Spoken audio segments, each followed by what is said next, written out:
Check. What up? Yeah.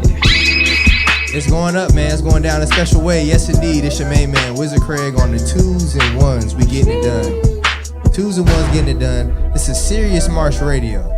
I know everybody was getting the app. The link is working, y'all. The link is working now. Thank y'all for tuning in. Thank you for downloading the app. You know what I'm saying? As long as you got that app, you can tune in every Monday and Wednesday, 10 p.m. to midnight. If you on the West Coast, 7 p.m. to 9. You know what I'm saying? That's what we doing. Real talk, real big. I got a special guest in the building, man. I want y'all to, first of all, this is one of the brothers out here in the city doing it real big for the independent artists. You know what I'm saying? He has a campaign with the independent artists. He's an artist himself. Been rocking around, going coast to coast, be in Atlanta, be over there on the West Coast, then be hopping back. You know what I'm saying? He be doing this thing, man.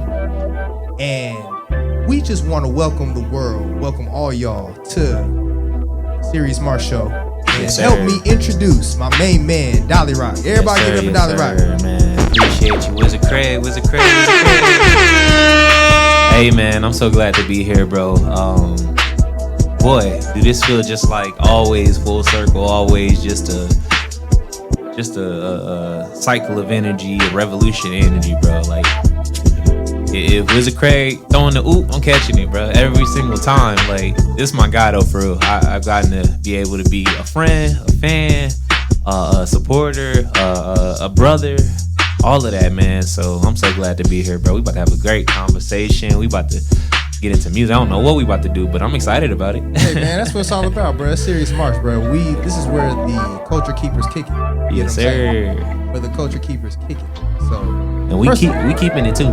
So, the Wizard Craig. Okay, so listen, I need you to tell the people. First of all, I know I told everybody a lot of what you do, but yes, sir. Give the people, the rundown. Like, this is what we call the greeting.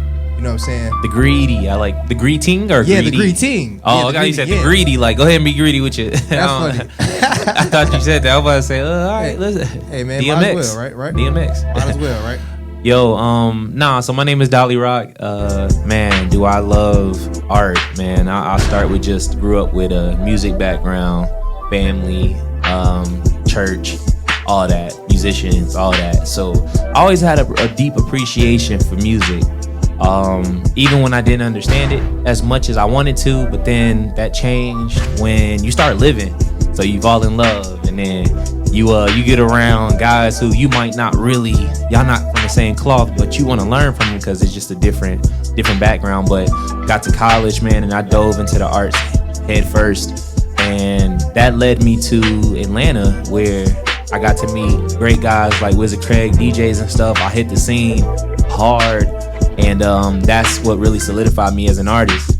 But what happened was I was so used to just servitude that I wanted to turn around and help as many artists as I could, because to be surrounded by so many talented individuals, especially when you're in a city like Atlanta, it's a blessing. Because you always being inspired. Every time you turn the corner, like, you always being inspired by something. So that really put a battery in my back to do what I could to shine a light on the people around me. And that just opened a lot of doors, from the combination of, again, being an artist and being able to create, but then finding ways to open doors for other people. That really just opened a lot of doors for myself. So yeah, that's the rundown. But yeah, artist, songwriter, and servant to the music, man. I know we say culture keepers all the time, but I'm also a servant to this. So yeah, servant to the culture, huh? Absolutely. Oh yeah, without choice. Servant. So I know, like, people, when they hear that, they might hear me like, that sounds a little crazy, but I feel like I feel where you're going. Yeah. What do you mean by servant to the culture? Well, the thing is, there's generations. So if we always talk about, like, the next generation and how, are they gonna be okay, or they gonna carry the torch, or we got to be servants to them. Who else gonna teach them? You know what I'm saying? I got like a little brother who who he play instruments, he play saxophone and stuff, and it's up to me to instill that love of music in him. The Wizard Craig. You know, and just again, but being a servant to it is, has it not served you? Has hip hop not served you? Has it not given you an escape, given you a clear understanding of what you were going through and your experiences? So if something gives to you, you got to give back. Like that's how that's the life cycle. That's how it works. You know. So I feel that. Yeah. I think what's important is trying to give the crowd, give the people the context of the art. You know what I'm saying? Give them an understanding of why we're consuming it, why we're doing it, and why we should take a little bit more initiative to cultivate it. That's a fire perspective. You know what I'm saying? So you would say like for yourself, it's because I want to hear that again. Say that one more time. You said it's like up to us to cultivate. Well, basically, it's up to us to cultivate and express the importance of why we preserve it. You know what I'm saying? And why we consume it and why we do it. Yeah. And why that's a thing. You get what I'm saying? I feel like platforms like yours helps people realize those things. Thank you, brother. Yeah, so that's what it's all about. Yeah, man. So listen, sure. You said you went to school. Yeah. What school did you go to?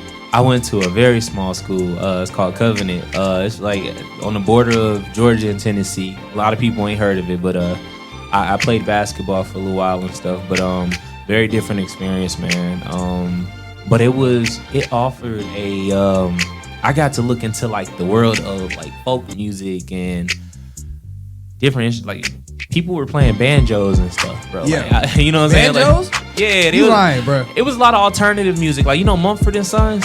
Yeah, it was a hipster like hippie school. It was like that type of environment, and I appreciate it because it was just different. We had people walking around with ukuleles back in high school, but not banjos. Yeah, man. It was it exposed me. Like I'm telling you, people walking around without shoes on and just feeling free and being free, and that does something for like the artist and the creative, man. That does something for you, like because it's just a difference from my world. A lot of us grew up rougher, a little ed. Cats ain't doing that. Yeah, y'all not playing banjos. They just want to play the drum. They want to be on. They want to be on the drum line. They trying to be on something that's knocking, like some bass that's knocking something. Yep, that's funny. So being on the borderline, so okay, you were like, okay, I need to tiptoe and see what's going on in Atlanta. Like, what brought you to what brought you more east per se? Well, I would say it's funny because I didn't look at it as really east at the time. I looked at it as south. Because I grew up like right next door in Alabama. Yeah. So even musically, everything that happened in Atlanta was trickling over to Alabama. And sometimes some stuff was kind of happening in Alabama and then making its way over here. Yeah. It was kind of a little cousin to the city. And so me and my family, we come over to Atlanta for little vacations, the Atlanta Zoo or the aquarium and stuff. But I never really got to experience Atlanta. I just heard a lot of stuff about it. So when I was in college and it just wasn't working for whatever reasons, this where my people was. This was, it made the most sense, Yeah. It made the most sense. So I came to Atlanta. That's what brought me here, and the best decision I've ever made in my life. Best decision. Ain't gonna cap, man. Try to tell people, bro, like that's really how it be, man. Like best decision. Coming down to Atlanta's like really like one of the best decisions. Yep. That you can make. You know what I'm saying? Because I was saying we came at a time before people were like, "Oh man, transplants, we fool." Yep. Don't be coming. I feel proud to be in the crowd. I'm proud to be in that number. Like they have to say. I'm proud to be in that number before they was trying to say, "Oh y'all, we fool. Atlanta's fool." You know what I'm saying? It's like Atlanta really not fool. It's not fool. Nah, they ain't been in New York. Like, Atlanta, bruh. Listen, y'all think Atlanta. I mean, even LA, they just stuffing everybody in LA in one little area. That's all they doing. They hiding them like. It ain't no shade to the people in New York, but I can understand the aggressiveness that comes because all the times that I visited, I was seeing how like people really live above ground or and below. Yeah. You know what I'm saying? Like on top of each other. That's really like a different way of life. They like, travel underground. That mindset like really kind of I feel like that's a different type of thing. I can understand. Yeah. You know what I'm saying? I understand it. Yeah. You know what I'm saying? You saw that parade, right? Man, That was crazy. That's crazy, Man, bro. listen, we gonna give a shout They out was to timing up everything. we gotta shout out the Knicks because my man Star Child's here. Oh yeah, no, we got but to back to the parade. Man, listen. Zay said something crazy the other day. He was like, man, if the world can come together for the Knicks, bruh, I know we can come together for something bigger. Not saying that the Knicks winning isn't big, but I'm just saying, like, as far as like other, like, you know, things in the world that could really bring us together as human beings. Dog, rhythm. Basketball is poetry in motion. It's rhythm. It's something about it. I mean, I played basketball up into college. Like, ball is life. It's always gonna be life. You know, like, I'm gonna be using analogies till I'm 50 years old. You know, bro, that's how we understand.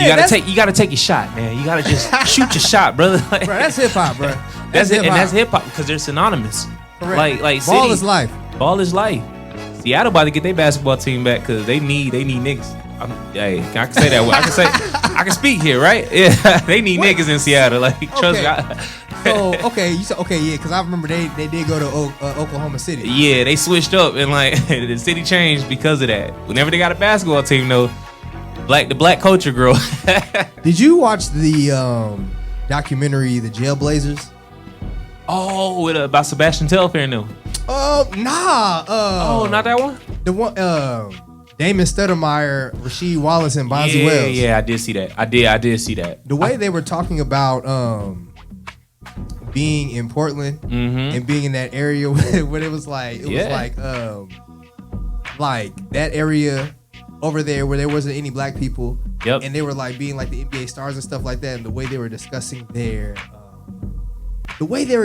like how they was being treated and stuff like that. I was like, man, that's crazy. Like, and it's like, bruh, like, it's real. Man, yeah, it's real. I lived in Seattle. I really never really wanted to go to Portland. I wish I would actually had a show or two in Portland, but it didn't work out.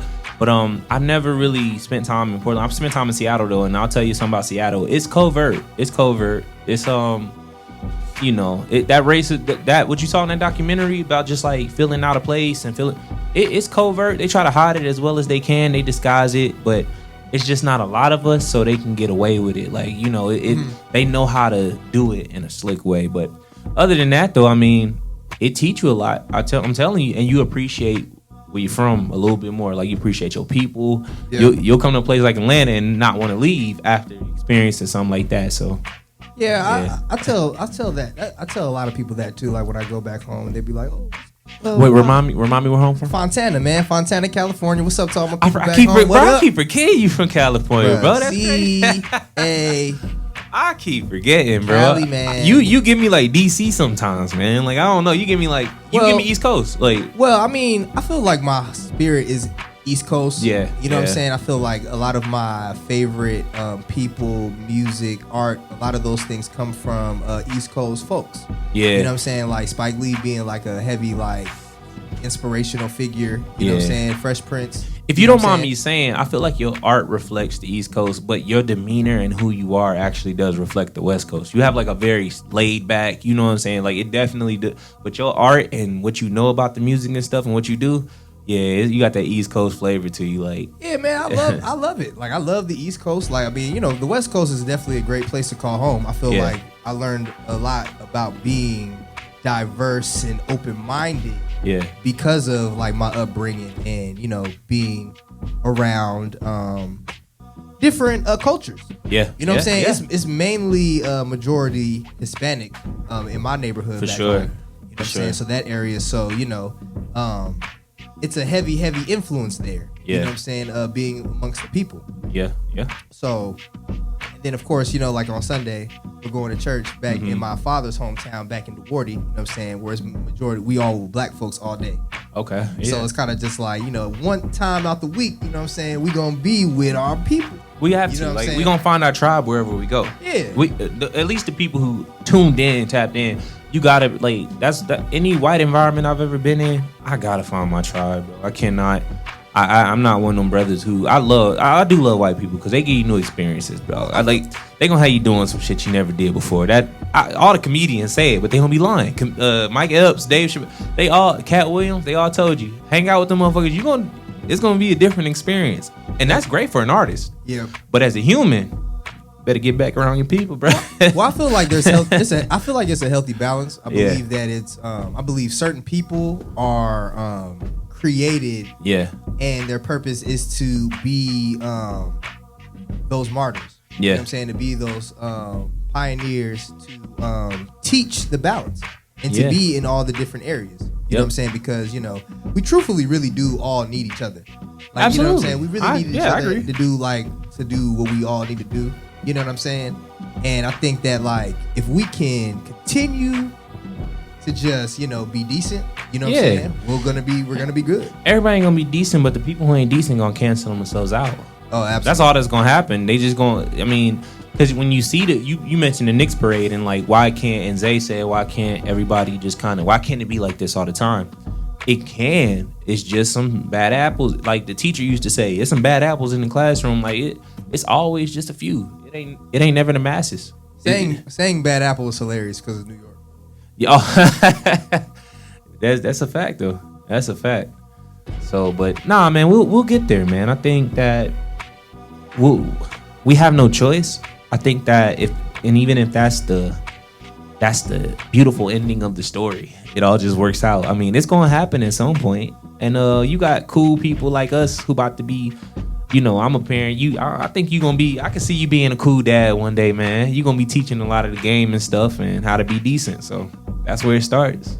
Yeah, man. I think if there's one thing that I'm learning nowadays and just kind of like seeing what my father went through and just all the adults when I was younger, and like seeing like now, like I think one of the main things to keep in mind, and I feel like what would help is just to remain patient.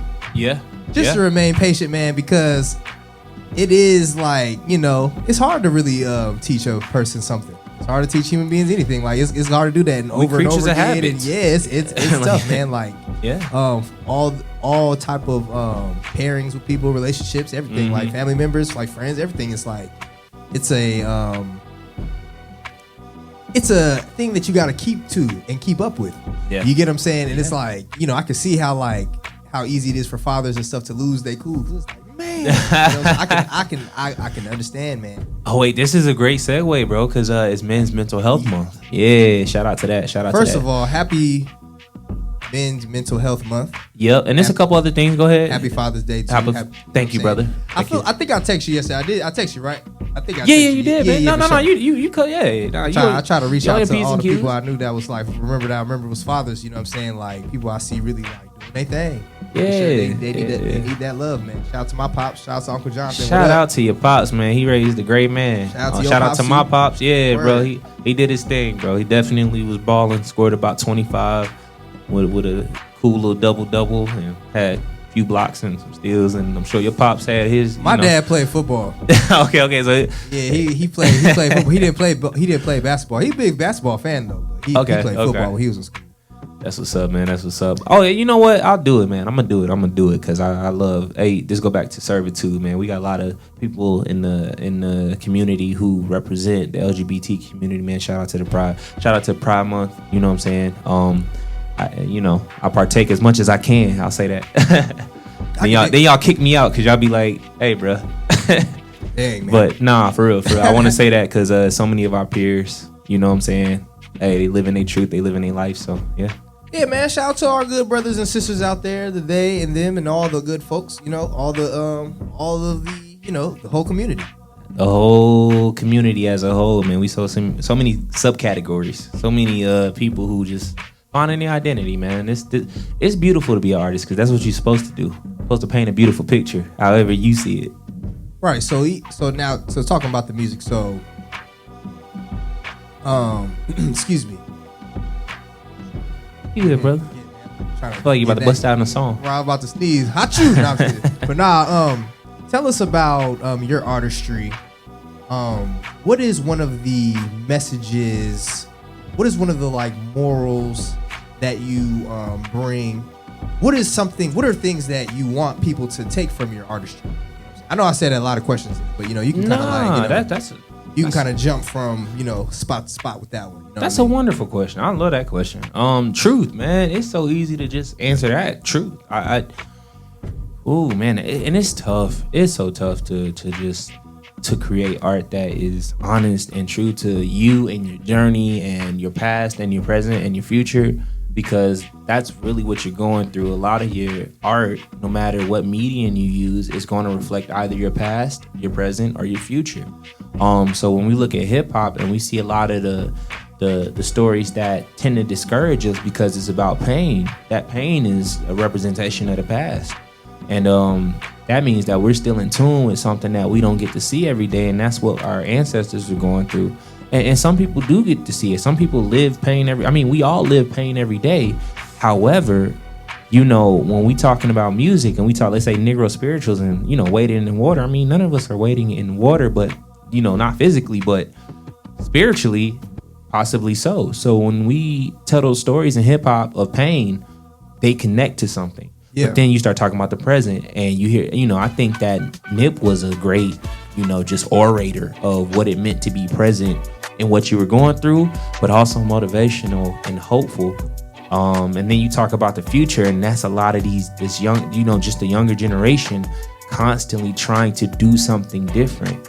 I think though, if they just, and I want to stay tuned into the fact that you asked me that question and it is true, but they stay true to the fact that or if they stay true to the fact that the past is prevalent and it's very relevant. Much their future. Yeah, well, if they don't learn from it, it's gonna be their future, because history repeats itself. Okay. So if they know the past, but we just find where a lot of don't even understand the people who did what they did for them, and if they understood what the journey was like, they would. You feel more of an urge to take it forward. I just know what the journey was like. I know what a lot of the Sam Cooks and the Muddy Waters and all these people went through, bro. Like, they went through a lot just to be able to express themselves.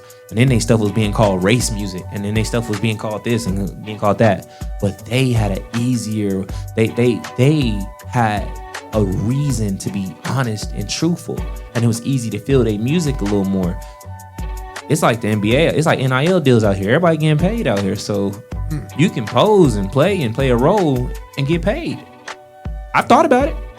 You think I ain't thought about it? You know what I'm saying? Look, that's the actor. I studied theater in college. That's the actor in me. I could just play a role and just be on here out here some wild stuff, but that's not honest. That's not truthful. So like I said, to answer your question, like, it's just truth, man. If I can just make sure that what I say is how I feel, what I see, what I perceive, and if people can relate to it, right track.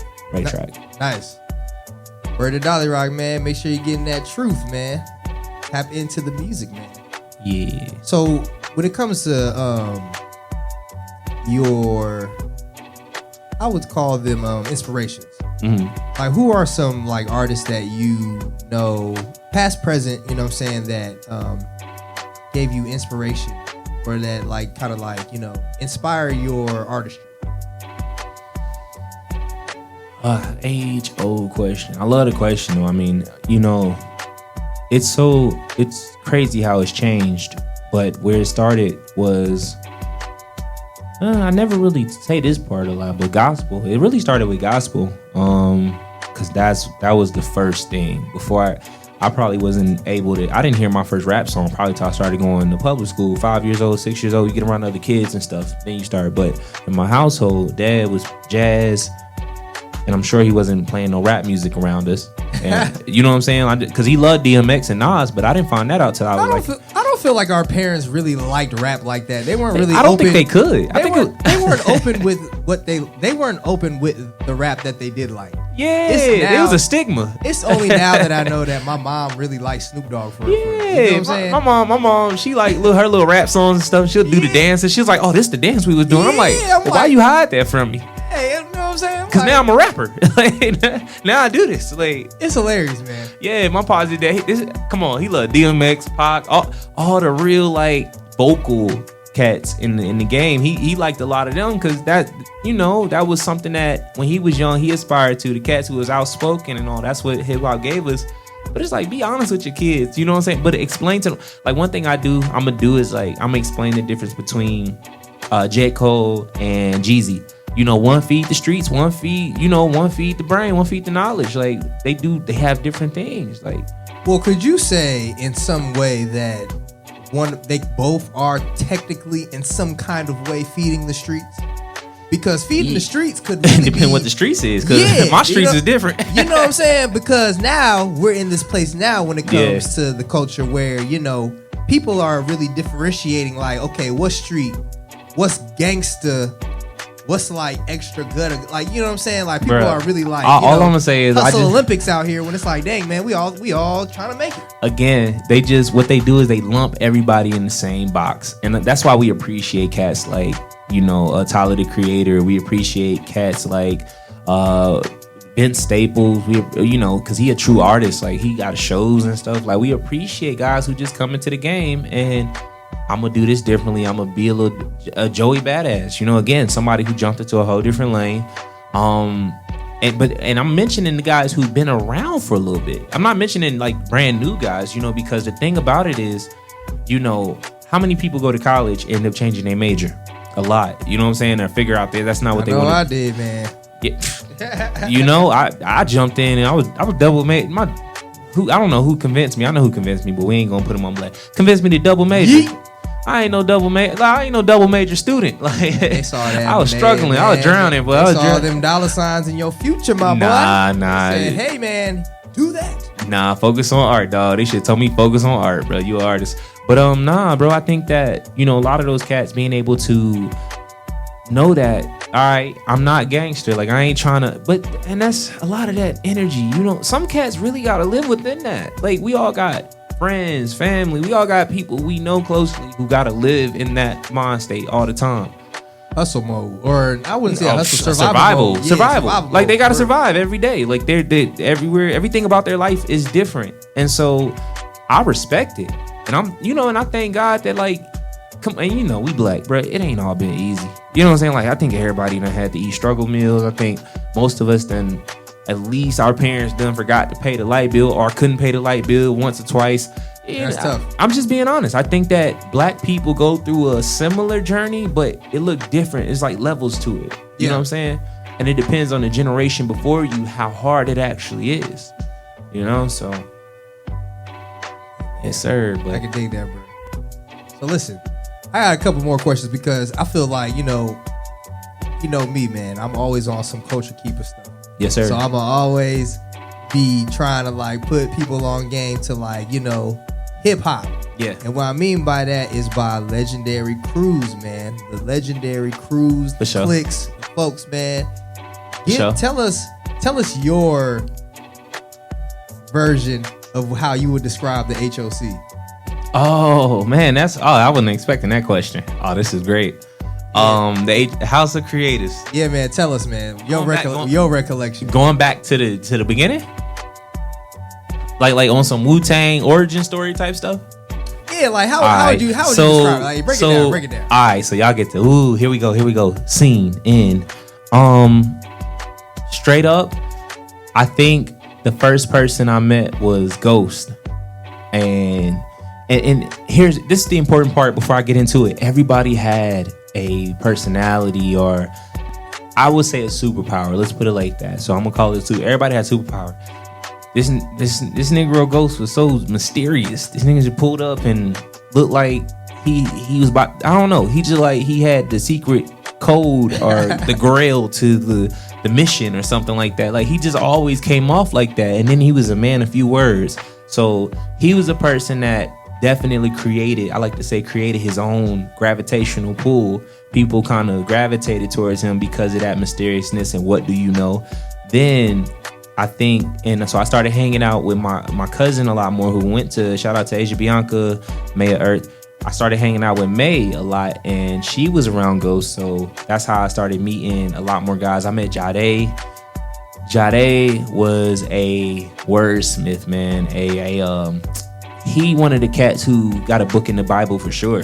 Like, cause he got one of my favorite verses. A lot of people don't know that. Jade got literally, it's in my top 5 verses ever. Cause and I'm not lying, cause I can quote. He said, we trying to get around the mountain. I'm either moving it or climbing it because ain't no way around it. Like, I don't know. It was just, he painted a picture, and the man always just on some hustle, but he making sense of it, and he seems like a strategist. He's somebody who I would want to go to war with. And then you meet Wizard Craig, who is truly, he's like literally, X-Men First Class in culture keeping, bro. Like crate digger, always wanting to spend, passionate about it. Gonna share his energy no matter what. True culture keeper, bro. Like one of the forefathers. If there's an Atlanta underground, saying Hall of Fame, he in it. Like, and so, and there's Apollo. Shout out to Apollo, rock star. He just always carried a bigger energy about him. Stepping in rooms like he own it. You know what I'm saying? And I just be like, hey, my boy, you know what I'm saying? Like, it was one of those things where you respect it. It challenged you so much to where you have no choice but to respect it. And it turns into an iron sharpens iron type thing. And I can keep going. And you have people, HOC had people like Kenise coming down from Memphis, you know what I'm saying? And she's just a creative genius, bro. I'm sure a lot of people stole ideas from her just so many people just came through. Ty, don't forget about. That's Professor Xavier though. Like Ty, Professor Xavier, bro. This man had graduated college by like 8 years old. No, I'm joking. Nah, he really did have his master's by 14, 15. Now he's in DC doing some great work, man. He is organizing that city, man, doing his thing. I would be surprised if I don't see him on a ballot real soon. But HOC, that's what it was. Oh, and then me, I was outside, bro. I was just truly just energy, bro. I was trying to be light. That's all. I was just trying to be light, be energy, and give whatever I could, even if it was just, and I love seeing other people do what they do. So I always wanted to open that door and create that kind of space, a safe space for people to do what they do. They got a poem, they trying to do that dance. I know what it was. I was only 21, 22, so I wanted to give them what, at the time, I don't blame my parents, but they didn't know what to give me, or like, certain people around you, they don't know how to support you. So we were kind of young. You said what? That'd be tough. Yeah, so we were young trying to support other people because that's what we wanted in ourselves. That's what we wanted from our support groups. And so, but HOC was that. It turned into Xavier's school for gifted children. Yep. And it turned into that, and so many ideas came out of there, so many music videos, events. Now we done dispersed across the nation, and now we all like got our own cities we gotta save. Even the ones in Atlanta right now, we like, I'm gonna keep comparing it to superheroes. We like you had the X-Men, but then you had like what's the other groups, like Mutant X. So you had like, you got Mutant X, you got Fantastic Four. Yeah, you had what's the one with the Punisher, Ghost Rider, all them, the Defenders. The Defenders. You had so we end up teaming up. Like I just went to Mexico City, met up with Ghost. Nice. You know what I'm saying? And yeah, man. So for sure, bro. But that's what HOC was, man. It was just this meeting of some really, really talented people with superpowers who, whenever they stepped into a space, they changed things. But then the beautiful thing was we were able to come together and do and continue to do, as you can see right now, cool things and great things that help and serve the culture. Serving the culture. Yes, sir. And we a house. The house ain't going nowhere. It wasn't the address. Right. I thought it was an address. It wasn't an address. Nah, it was definitely the spirit. It was the people for sure. We alive. I think it's funny because like sometimes like when I look back at it, like I think about it like we were kind of like the like second/third generation of like well-off G's because my older brother and Jade's two older brothers, they was at Howard. They were all in the same friend group. That's and fire. Ty was in the friend group with them. That's so fire. You know what I'm saying? So like that's fire. Yeah. So I don't even think I knew that. Yeah, I don't think I knew bro. that. Yeah, it was like a whole like lineage thing. It was kind of like Digimon. Did you watch Digimon? Yeah, well, Pokemon had me in it. Okay, listen. Like, all right, we can listen. Pokemon. Overall, but I had the cards. I had the Digimon cards. Pokemon overall had a better universe. Yeah. But Digimon had the better TV show. Oh, word. Their show, bruh, they had the better TV show for sure. Like it was just a way better show. Dang, for real. I missed out. Well, yeah, but I ain't like they monsters though. I like Pokemon because they monsters. I ain't like Digimon. Maybe it's the digital aspect of it. The thing is now, if you look at it now, right now, Pokemon low key kind of like integrated some of Digimon's tactics because Digimon evolved during the battle. Yeah, they would like go into like the like final form. Okay. And then they would go back to their like middle form when they're done with the battle. Oh. Pokemon is like, okay, whichever level they're at, they're gonna stay at that whatever level they are, whatever pre-level evolution, and they're gonna stay there until they go to the next one. No cap, they don't bro. go back. You know more than I do, cause I ain't gonna lie to you. I just like collecting those cards. I know Charlemagne. I know Pikachu. I know the Rock Dude. I know you talking about Geodude. I know Team Rocket. They blasting off every episode. They got their ass beat. You know, that's all I know about Pokemon. Every single episode. Yo, Ash inspired the shit out of me though, man. Ash just seemed like he never gave up, bro. Like he didn't. And honestly, what I feel like what made Ash tight though throughout the years, I feel like they made him nicer.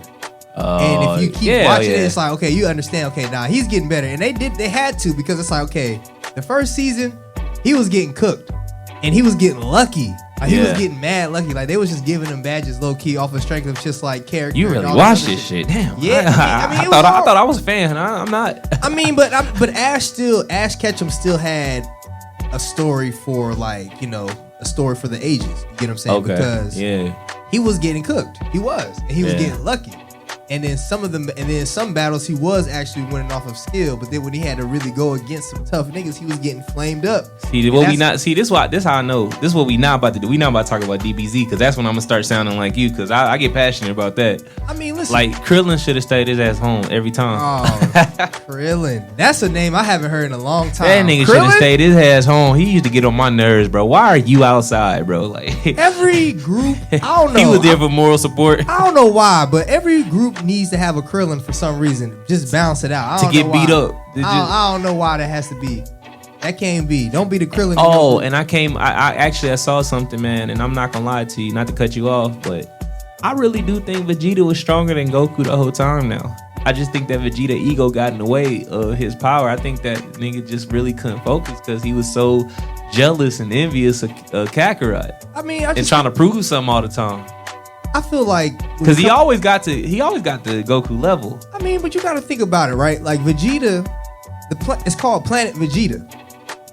You feel what I'm saying? Yeah. He already in his mind is like, bro, heir to the throne, like purist, like, you know what I'm saying, like. No mudbloods, no none of that. You get what I'm saying? Like, so he's already feeling that. So you got this new nigga coming around. He was with us, but y'all shipped him away. Y'all threw him away. That's what I say. Y'all did that. Yeah. So it's like already questioning what's going on. Then he grows up and like I said, he's Planet Vegeta. So he's doing everything by the rules. Yeah. He's getting nicer within the confines you see of the skills of the rules. And you see what's always also happening. He started falling in love. He started being a regular, like, you know what I'm saying? He started kind of experiencing what Goku be experiencing. Like, he gotta love. Once he had Trunks, once he realized, you know what? He changed when he figured out Trunks was his son. That's when it started happening. Then he was like, I'm a daddy. Like, right, it's like actually kind of like, yeah. Who? Yeah. He tried it. He's like, he don't look nothing like me. But that's what I'm saying. It's kind of like, bro, you at the end of the day, even with that message, right? It's like, okay, he had to do what Goku did. Like, not even saying he had to do what he did, but he had to like take a step back and look around. Yeah. He had to adapt to the playing field. Yeah. He had to. Yeah. And that's not anything to your pride or anything like that. But I feel like it's just ways you go about it. Yeah. So even with how he went about it, like he went about it in not a boisterous way. It was like you just look up and like, oh, nigga, you got a baby? Oh, nigga, you a Bulma? Oh, nigga, you did it? Yeah. All right, Vegeta, even though you might not be stronger than that nigga, you still holding your own. You know what I'm saying? Yeah, no, respect. It was you gotta think, it was always respect though. You know what I'm saying? Like that, when it comes to like just, and I think that's a great analogy. When it comes to like just individual, your peers and different things like that, it got to be respect. Like that's how it was on the basketball court too. We was going against a team and something like that. You know, there was teams. If we respected a team, we not gonna play too far up on them because they gonna beat us. Like we gonna respect how good they are in their game. If we don't respect you, we all over you. We fouling. We pushing y'all down like y'all we playing against kids like toddlers. Not giving up. Woo. Exactly. So when it comes, so even in music though, I think that's healthy that's what HOC had. If you go back to that last question, we had respect for one another. Like no matter what, like we knew he legit at what he do, and we ain't gonna never question that. And I'm again by my boys, by my brothers, I've never been questioned on what I do. I will be questioned on my plan though, and that's what I love about us. We'll be like, you sure you need to do that? I don't know, man. You know, have you thought about that? Maybe try it this way, that way, and I expect that because again, that's just sparring and iron sharpening iron. So I will say though, you said something very important that like we all respected each other. We all saw what we were doing. It wasn't like a thing like that. Mm-hmm. I think what helped with that too was the fact that like everybody had their own lane. Yeah. Within it. You know what I'm saying? So it's like if there's gonna be competition, maybe in like, okay, yeah, I could do this and I could do that. Like knick-knack stuff like that we're doing like right here if we're playing cards. But as far as just like career and things like that, we're not really necessarily like keeping tabs or explaining like, oh, who's further or not, because the field which everyone is in is different. Yeah. So because I can't relate with what you got going on, I can't necessarily be like, oh, blah, blah. You know what I'm saying? And it's kind of easy to not see certain things. Yeah. You know what I mean? Yeah. So I feel like that's what made like even what you said about superhero thing, like every superhero, it ain't no superhero team where everybody got the same powers. No, it shouldn't be. I don't think it's gonna work. Like if you got 2 green arrows, like you know what I'm saying.